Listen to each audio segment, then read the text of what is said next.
Hi Geminis, we are on to March of 2015 and we have an epic shift-changing month in astrology. And I've been talking about this. I released a video kind of like to prepare you for what the heck I'm talking about, because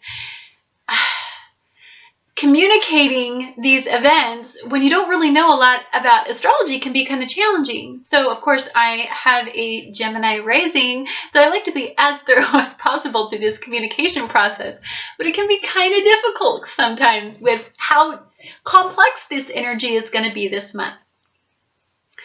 So there's a couple changes that are going to happen this month, and one of them is our grand finale. We're sitting there at the 4th of July fireworks show, and we are waiting for that giant epic grand finale event, and it's happening this month on the 16th, and that is our final Pluto Uranus Square. Now, for you, this is in your 10th house, and as you know, Geminis, you like to get your message out. You are air. You like to just blow around without a purpose in the world. You don't know where the direction of your life is fully going. And you've been searching for that.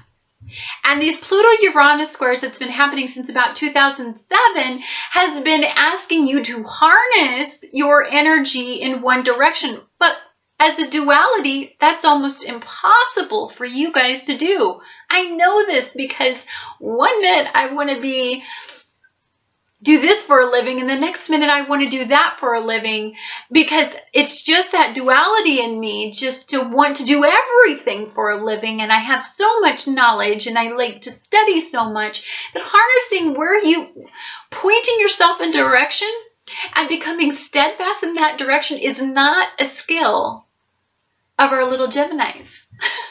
I'm not saying that you guys can't. It depends on the maturity level of your Gemini, what degree you're in. But for the most part, it's a very hard energy to get to blow in one direction. We're air. We blow in all directions. One minute we go this direction, the next minute we go that direction. So just know that you have that in you, and it's your weak spot. Because one minute you think you want this, and then your other twin comes out and says, what are you fracking thinking? I don't want that. I want this. And then the other twin's like, well, yeah, that does sound good. Let's just blow that way. And then the twin will be like, hey, yeah, there was something over there. I think I'll blow that way. And you guys are like the sporadic energy that's like a ping pong ball that can be very difficult for the average person to keep up with. So the universe is asking you, Geminis, pick a purpose. Pick a goal. Go in a direction. What is your life purpose? This is in your 10th house. So it is essentially what you were put on this earth to do. What direction were you supposed to go?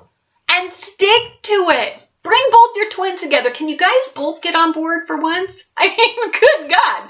Like 5 minutes from now, you're going to be on a different purpose, but you can't live that way. And although it enchants me about a Gemini, and I think it's one of my best qualities, because I can talk about one thing 1 minute and something will sparkle me, and I'll talk about that other thing the next minute. And because I have so many different ways my wind likes to blow, I know a lot about a lot of things. And so it is beneficial, but it's very hard on partnerships. On home and family. If you're blowing around all the time, nobody knows which direction you're freaking going, how can they follow you? You little weirdos. I mean, good God. Like, Gemini, you're killing me, Smalls. Like, I know this because I deal with my secret demon of my rising sign. It's just hard to keep me on focus, on point. Which I'm starting to get detracted, so I better look at my paper. Okay, we also have a solar eclipse in Pisces. It's a new moon in 29 degrees. This is going to be a time when, on the 20th of March, when the universe is going to end something that is preventing you from shining. It is a solar eclipse, which means something is blocking your sun. Something is not allowing you to fully manifest this life purpose in your life. And more than likely, it's something internal and unconscious. It's a bad habit. It's a difficulty.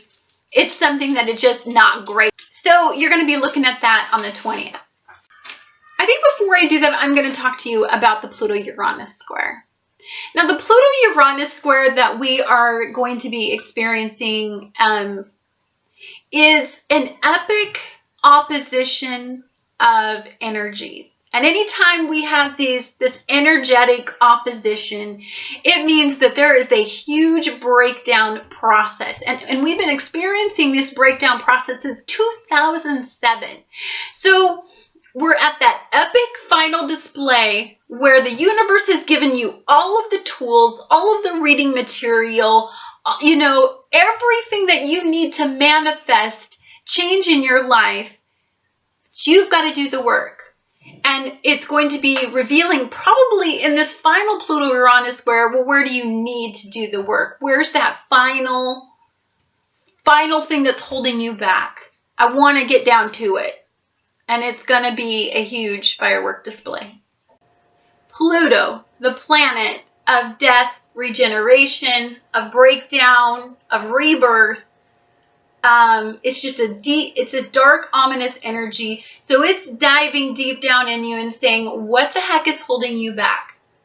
Why can't you make a commitment to something? What's preventing you? Do you even know what you want to do for a living? I mean, do you even have a direction yet? Come on. What's going on? It makes you face that.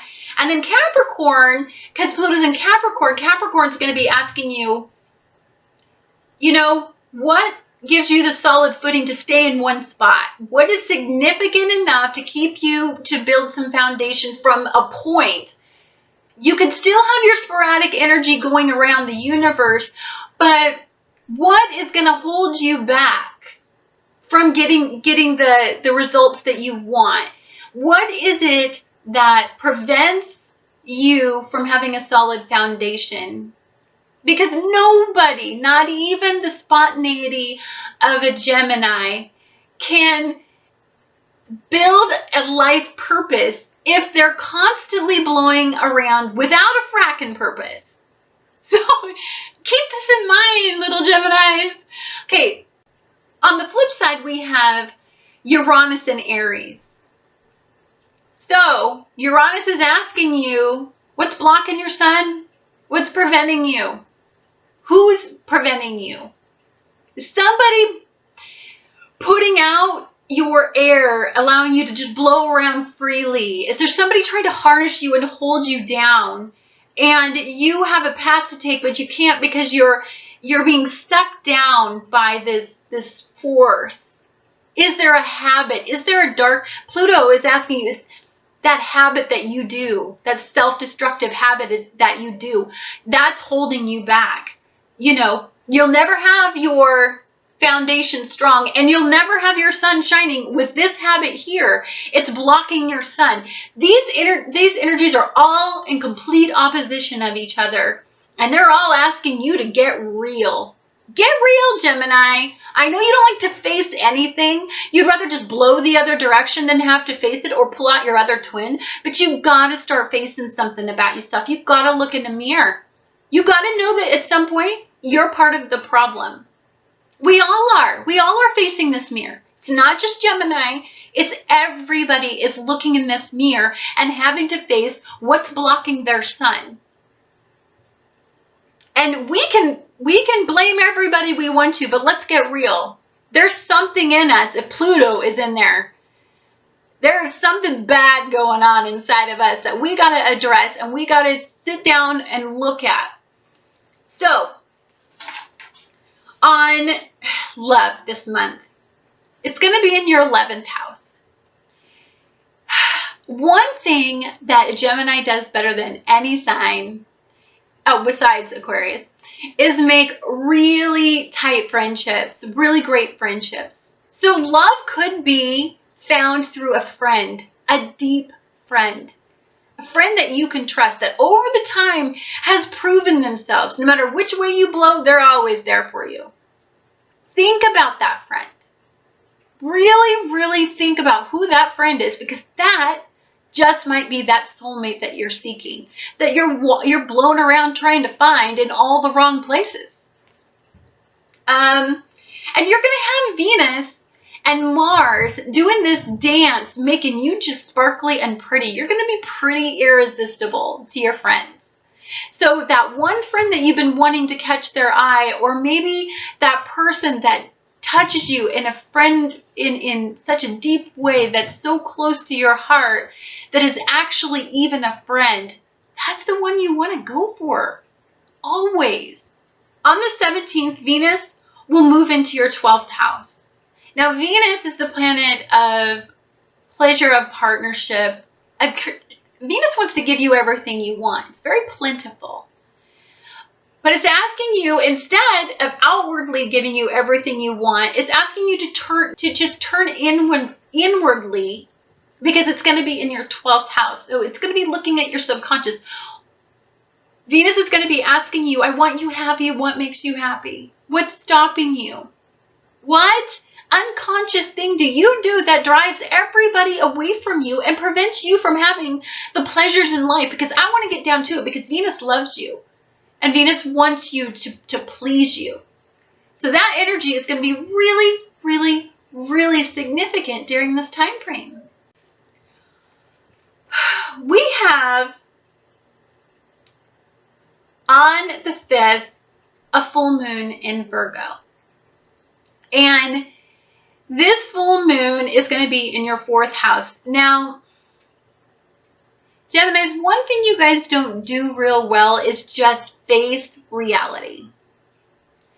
You would rather blow this way and blow that way and create this way and go this way, but it's very hard for your family, your friends, your partnerships, everybody to keep up with you. It's very, very difficult if they're always trying to fight something. So during this full moon, Virgo's going to be asking you to end some of the things that prevent you from being there for your family, from being there for your home. If you're so busy blowing around and going here and going there, you're not concentrating in the right areas. Because Capricorn, even though the Pluto Uranus Square isn't going to happen until the 16th, you're feeling the energy. You're feeling that hidden question being asked of you. So in the full moon, nobody likes to be grounded more than a Virgo. They like just to really be happy and stable. And even though there are immutable energies, so that you guys are like bread and butter, you're going to want to talk to them a little bit about what makes that home foundation strong. Where's the breakdown process in that? What's not good during that process? And then you're going to have to address that. There may be an ending to a bad habit. There may be an ending to friendships that are standing in the way of a happy and healthy and flourishing family life. Maybe you're going to have to end blowing around so much and make a commitment to somebody and start that foundation. And this energy, the full moon, is going to bring that to fruition. The cumulative energy is maybe you will stop being, you'll end being unstable for your family so that they can rely on you and you guys can build this family unit together.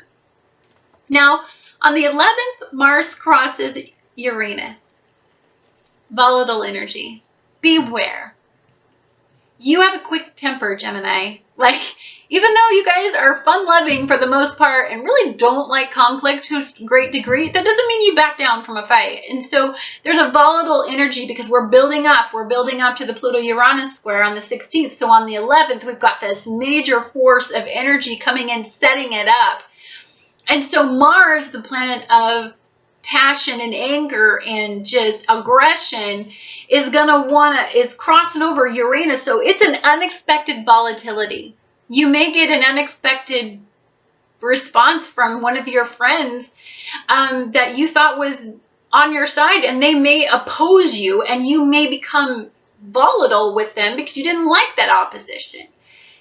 Just don't talk on this day.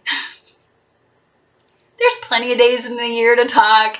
Don't do it on a day when Mars is crossing over Uranus and the energy is building. Don't. And that's on the 11th. And then the 16th, we have that Pluto Uranus square. And this energy is going to really ask you to really look at your demons. Look in that mirror. Where are you really weakest at?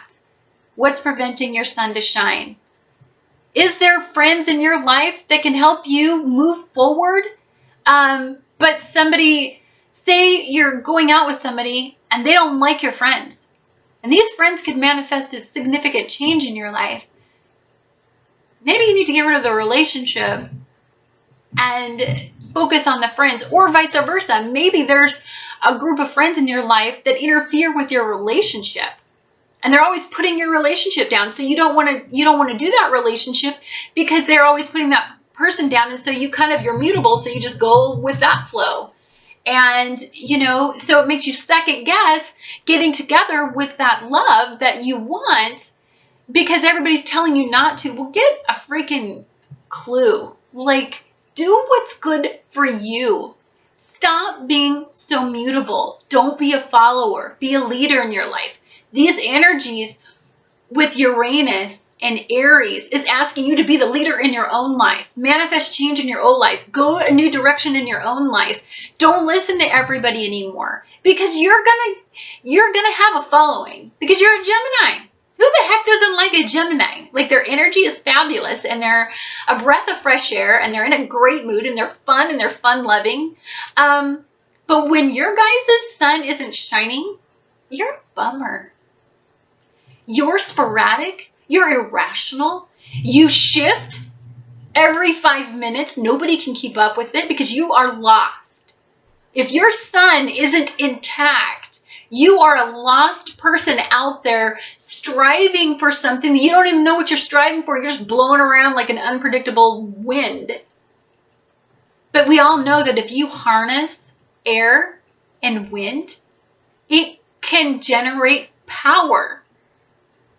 An amazing power source, clean power source for this earth to run off of. Harness your air. Get it under control. Because you're killing me, Smalls. It's been too long. It's I know I need to harness my air because it's blowing around. But I can tell you this. I have found a life purpose, and that's teaching. Whether it's teaching astrology or teaching at night at a school, I have found what makes my sun shine, and I am the happiest I've ever been in my life because I am where my air is appreciated. I am where it's great to be a Gemini because it's called communication. That's all I am. That's what I like to do. And I just feel like I'm beaming from the inside out because I figured out my life purpose. And so do you. There's going to be a lot of focus this month in what that is, especially with that last Pluto Uranus square. And then on the 20th, we have that new moon in Pisces, that eclipse, that solar eclipse, and it's at 29 degrees. So turn inward during this. If there is somebody or something blocking your ability to shine and get to your your ultimate career purpose, that the goal that you've been having, if there's somebody preventing that, it will be eclipsed out so that you can move forward and blow in the right direction, for crying out loud. And stop going everywhere. It's exhausting. exhausting. It's exhausting being me and having air in me, let alone to have it like all up in me, like in my sun. So I wish you well. Don't let these energies blow your air out, your air quality out. You're going to be able to tap into the energy on the 20th, and it's going to be super enlightening. It's going to bring out unconscious thoughts about something that you've been wanting to do, but that you may have had conscious things blocking you, but now unconsciously these things can kind of start to manifest inside you, and maybe you can start to actually go in a direction and flourish in that direction. Harness it. The 20th is going to be the key to this month for you, because fire and air work really well together. They complement each other. So tap into that energy and you'll make it through this month just fine. I wish you well, Gemini.